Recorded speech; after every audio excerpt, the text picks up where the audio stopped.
আল্লাহ পাক বলেন আমি তেলাওয়াত করে শোনাবো তোমাদেরকে। এই তেলাওয়াত এখন যা হবে এটা হামজা করছে না আল্লাহ করছে? যদি বলেন না হামজার মুখ দিয়ে, আরে ভাই আমি অ্যাডভার্টাইজ করছি, আপনি যদি জানতেন আপনাকেও দিয়ে আল্লাহ এভাবে অ্যাডভার্টাইজ করাইতো। নাতুলু আলাইকা মিন নাবাই মুসা ওয়া ফিরআউনা বিল হাক্কি লিকাউমি ইয়াকুমিনুন। আল্লাহ বলেন আমি তেলাওয়াত করছি হে নবী আপনার কাছে মিন নাবাই মুসা ওয়া ফিরআউনা বিল হক, সত্যভাবে যথাযথভাবে মুসার ফেরাউনের কাহিনীটা লিকাউমি ইয়াকুমিনুন, বিশ্বাসী সম্প্রদায় যারা তাদেরকে আপনি শোনাবেন। এখন যদি নবী থাকতেন পাবনাবাসী নবী সেই কাহিনী আপনাদের শোনাতেন। নবীজি নেই, আমি নায়েবে রাসূল হিসাবে এবার আল্লাহর এই তেলাওয়াত করাটা শোনাবো। আপনি দেখবেন খাপের খাপ মিলে যাচ্ছে এই বাংলাদেশের সাথে। আল্লাহ বলেন ইন্না ফিরআউনা আলা ফিল আরদি, অবশ্যই ফেরাউন তার নিজের দেশে বিশাল সাম্রাজ্য কায়েম করেছিল।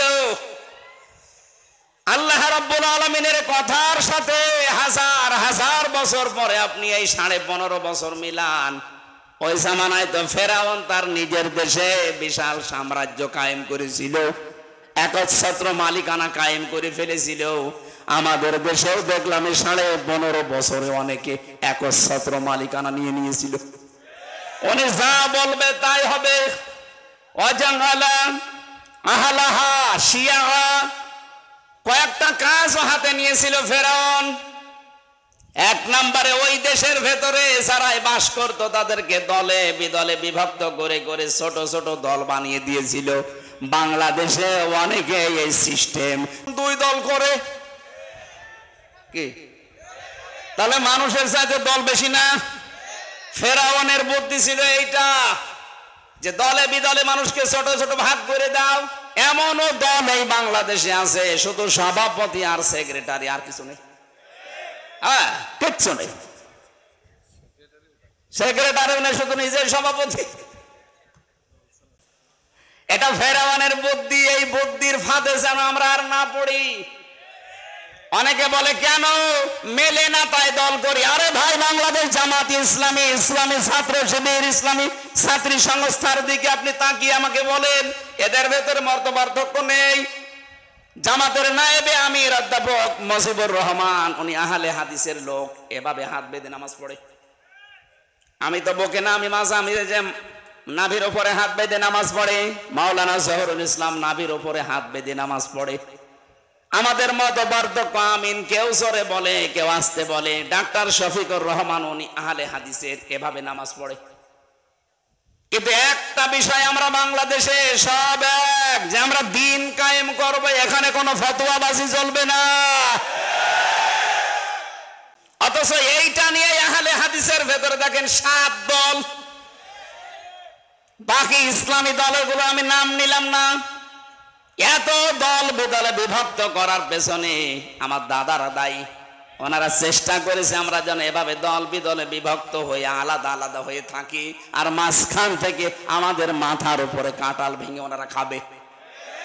জাতির লোক এখন কিন্তু বুঝে ফেলেছে যে না, আর কাঁঠাল আমরা খেতে দেব না।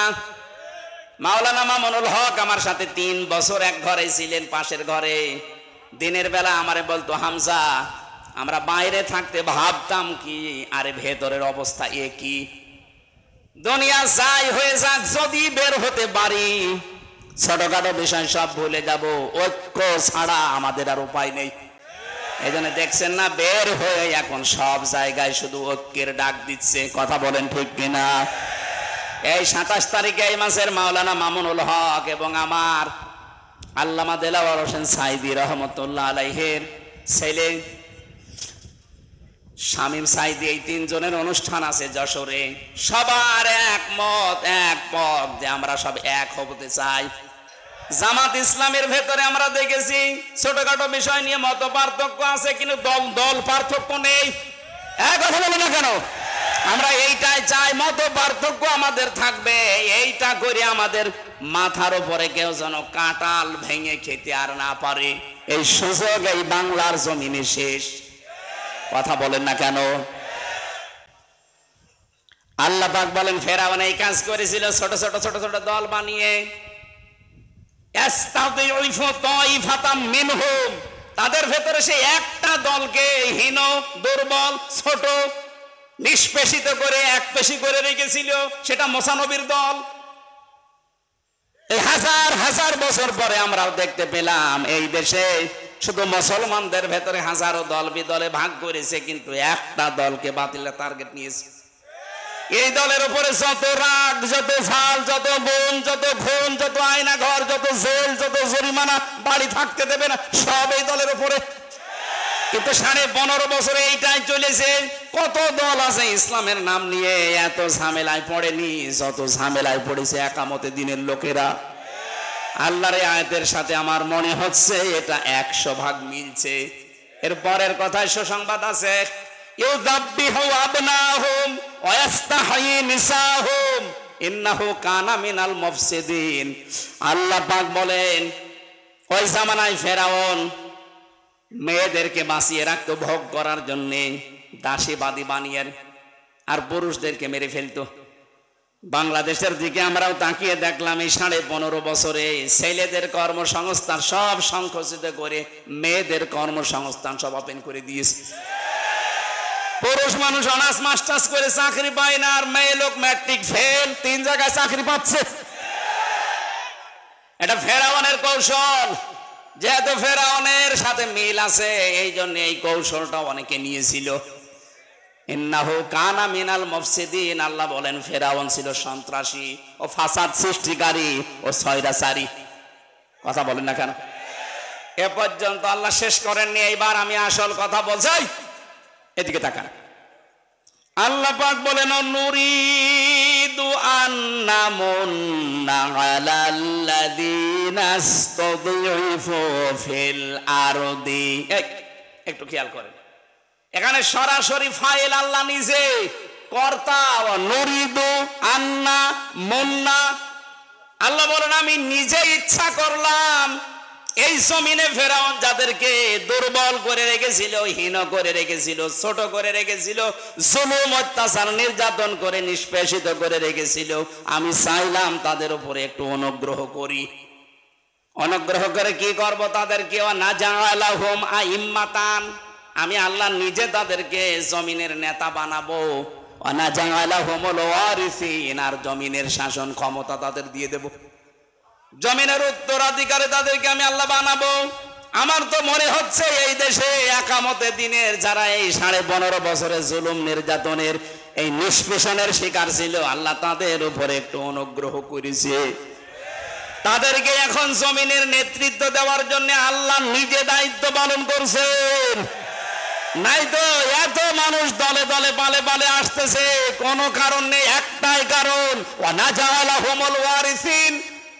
এই অত্যাচারিত এই মুসলিম মানুষদেরকে আমার আল্লাহ জমিনের উত্তরাধিকারী বানাতে চান। 2024 সালের আগস্টের 5 তারিখের আগ পর্যন্ত একটা জরিপ পেয়েছিলাম, মাত্র 100 জনের 15 জন মানুষ চাইতো দেশে ইসলাম কায়েম হোক। 2 মাস 8-9 দিনের ব্যবধানে এখন জরিপ পাওয়া যাচ্ছে 100 জনের 58 জন মানুষ চাইছে দেশে ইসলাম কায়েম হোক। এই মন্না, মন্না মানে অনুগ্রহ। আল্লাহ যেহেতু নিজে অনুগ্রহ করবেন বলছেন, এর পরের আয়াতে আল্লাহ বলেন অনুমাক্কিনা লাহুম ফিল আরদ, আমি জমিনের শাসন ক্ষমতা তাদেরকে দেব। আর এটা সামনে আমরা দেখতে পাচ্ছি। 100 জনের 58 যখন হয়ে গেছে, আমাদের আর চিন্তা নেই, বাকিটা আমার আল্লাহ করবেন। কথা বলেন না কেন? আগেরটাও করেছে কে? আল্লাহ। কারণ অনুরিদু, আমি নিজে ইচ্ছা করলাম, অনুমাক্কিনা লাহুম ফিল আরদ, জমিনের ভেতরে ওই দুর্বল দলকে আমি আল্লাহ শাসন ক্ষমতায় বসিয়ে দিলাম। আপনি নিজেই বলবেন যে সবচাইতে বড় দুর্বল করে রেখেছিল এই 15.5 বছরে এদেশে যারা একামতে দিনে দায়িত্ব পালন করে, তাদেরকে গুম, খুন, আয়না ঘর, জেল, জরিমানা আন্দাজে দিয়ে দিয়ে একেবারে দেওয়ালে পিঠ থেকে গিয়েছিল। আল্লাহ বলেন কেন এগুলো করবো জানো? অনুরিয়া ফিরআউনা ওয়া হামানা ওয়াজনুদাহুমা মিনহুম মা কানু ইয়াহযারুন। আমি ফেরাউনকে, হামানকে আর ওদের যে দল বল আছে ওই সৈন্য বাহিনীকে আমি আল্লাহ দেখাতে চাই যে বিষয়ে তারা সব চাইতে ভয়ে থাকতো, আতঙ্কে থাকতো। এই 15.5 বছরে কত ইসলামের নাম বলা লোক আছে, কারো বাধা বিপত্তি দূরের কথা, কাউকে নিয়ে বাতিলের ভয় ছিল না। একটাই ভয় ছিল এই দেশে যারা দিন কায়েম করতে চায় তাদের।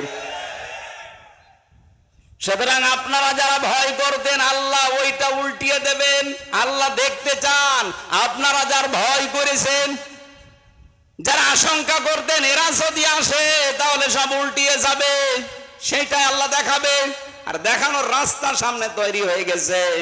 আমরা যদি ছোটখাটো কেউ মুনাফিক থাকি এটা ছেড়ে দিয়ে যারা দিন কায়েমের রাস্তায় আছে, আল্লাহ যেটা চাচ্ছে আপনি বাধা দিয়েও পারবেন না। যা আল্লাহ চায় তাই তিনি করবে, এই কথা বলেন না কেন? সুতরাং বাধা দিয়ে যেহেতু পারা যাবে না, ফিরে আসেন, নিজের কপালে আগুন লাগাবেন না। সামনে আমরা দেখতে চাই এই দেশে কালেমার পতাকা পথ পথ করে উড়ছে। কোরআনের পাখি যতগুলো স্বপ্ন দেখেছিল সব আমরা দেখতে পেলাম বাস্তব। উনি বলেছিলেন এই দেশে জালেমরা ইঁদুরের গর্ত পাবে না, পাচ্ছে না। এই কথা বলেন না কেন?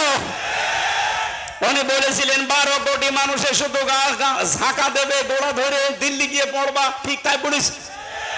ওনার আর একটা স্বপ্ন ছিল জালেমদের নাকের ডগায় কালেমার পতাকা দেশে পথ পথ করে উঠবে। এই স্বপ্নটা সামনে বাকি আছে, আমরা এই স্বপ্নটা বাস্তবায়নে করতে চাই। 53 বছর তো বাবা চালালো, স্বামী চালালো, চাচা চালিয়েছে, ভাবি চালিয়েছে, বউ চালিয়েছে, এখন শুধু বাকি আছে এইটা দিয়ে চললে কেমন দেখা যায়। কথা বলেন না কেন? আমার বড় ইচ্ছা, জীবনে সবচাইতে বড় স্বাদ যে কোরআনে কারিম দিয়ে দেশ চললে কেমন দেখা যায় এটা একটু দেখে মরতে চাই। আল্লাহ তুমি আমার এই স্বপ্ন স্বাদটা পূরণ। সত্যি কথা বলছি, এটা যদি কায়েম হয়ে যায় আর আন্তর্জাতিক যে ষড়যন্ত্রগুলো চলছে এটা আমার আল্লাহ দেখবে। আমরা শুধু আমাদের ঈমানের উপরে টিকে থাকার চেষ্টা চালাই। ওয়ালা তাহিনু ওয়ালা তাহজানু ওয়া আনতুমুল আ'লাউনা ইন কুনতুম মুমিনিন। কোনো ভয় নেই, কোনো চিন্তা নেই, বিজয় আমরাই হব যদি আমরা মুমিন হতে পারি। সুতরাং বিজয় দেওয়ার মালিক কে? মুমিন হওয়ার মালিক কে? এই মুমিন আল্লাহ হবে। আল্লাহ তো মুমিন আছে। আমরা আব্দুল মুমিনরা মুমিন হতে চাই। কথা বলেন, আমরা যদি মুমিন হতে পারি বিজয় দিবেন কে? ওই রকম মানের মুমিন আমরা হতে চাই। শুধু আল্লাহর আইন চাই, সৎ লোকের শাসন চাই, এই স্লোগানে হবে না। আল্লাহর আইন চাই, সৎ লোকের শাসন চাই এবং সৎ লোক তারা যোগ্যতা সম্পন্ন হওয়া চাই। আরে যোগ্যতা সম্পন্ন করে গড়া তোলার জন্যই বাংলাদেশ জামাত ইসলামী, ইসলাম ছাত্র শিবির, ছাত্রী সংস্থা আপনাকে যোগ্য করে গড়ে তুলবে। আপনি তাকান এদের ভেতরে যে যোগ্যতা আছে, যেখানে লাগাবেন সেখানে লাগবে। বিচার ব্যবস্থায় নিয়ে যান, ঠিক এদের লোক আছে। এক কথা বলছে না কেন? শিক্ষা ব্যবস্থায় নিয়ে যান, এদের লোক আছে। ওই রকম যোগ্যতা সম্পন্ন লোক, বোঝে না তা এরকম না। আন্তর্জাতিক যেরকম যে কোনো পরিস্থিতি মোকাবেলা করার জন্য কথা দিয়ে হোক, বুদ্ধি দিয়ে হোক, এরকম মানের লোক এই দলে আছে। আপনার বিশ্বাস না হলে আপনি তাকান, অধ্যাপক মিয়া গোলাম পরোয়ার কয়েকদিন আগে জাপান, এখন চীন সফর করছে। ওখানে গেলে তোর বাংলায় কথা চলবে না, কথা বলা লাগবে ওদের ভাষায়, নাই আন্তর্জাতিক ভাষা দিয়ে। এমন আর একটা দল দেখান যে দলের লোকেরা বাইরে গেলে ইংরেজিতে টকিং করে তাদের বোঝাতে পারে, দেখান। ডাক্তার আব্দুল্লাহ মোহাম্মদ তাহেরের দিকে তাকান, বাইরের দেশের মেহমানরা আসলে তিনি টকিং করে কথাগুলো বোঝাতে পারে। সেই যোগ্যতা আছে না নেই?